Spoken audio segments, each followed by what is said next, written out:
भोजपुरी में अश्लीलता के लेकर के लोग तरह तरह के बयान देते रहे, एक दूसरा पर आरोप पढ़ते रहे। इन लोगन के रीति रिवाज सुन के देख के एगो भोजपुरिया लड़का कहता, का कहता,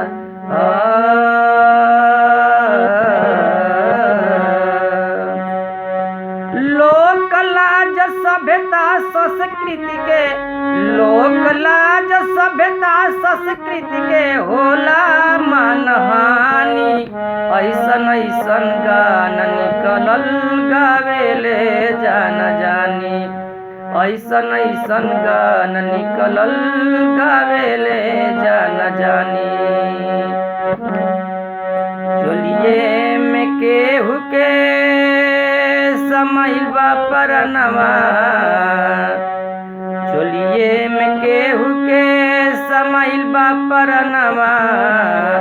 चोली के हुक खोली बनले महनवा,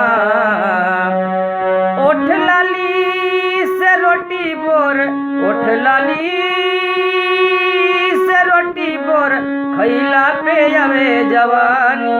ऐसन ऐसन गान निकलल गावेले जान जानी, ऐसन ऐसन गान निकलल गावेले जान जानी।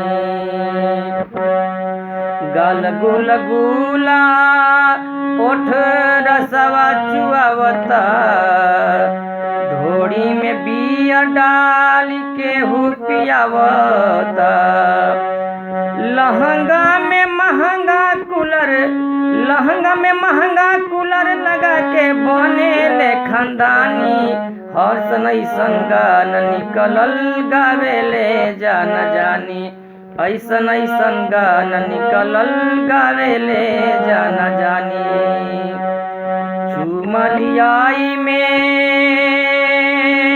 मगध छूट जाता, शमियाना के चोप कुछ जगह घोपाता।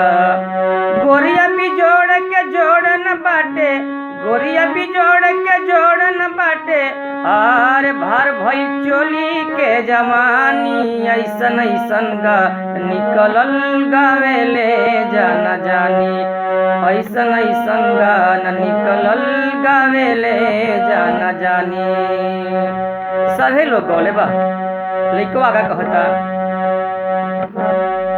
चोली चुनरी के पीछे का बाबू छाइल, हिंदी में खूबे अंग पर दर्शन समाइल।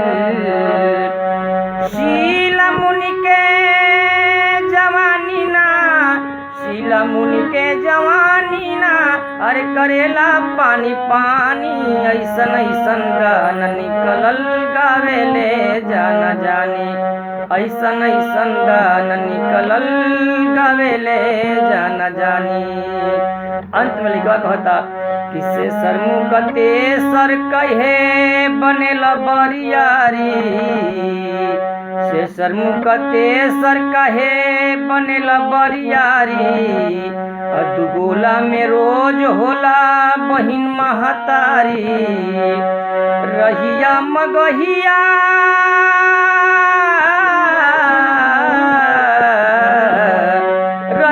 मगहिया का जानी। अरे भोजपुरी के कहानी, ऐसन ऐसन गान निकलल गावेले जान जानी, ऐसन ऐसन गान निकलल गावेले जान जानी।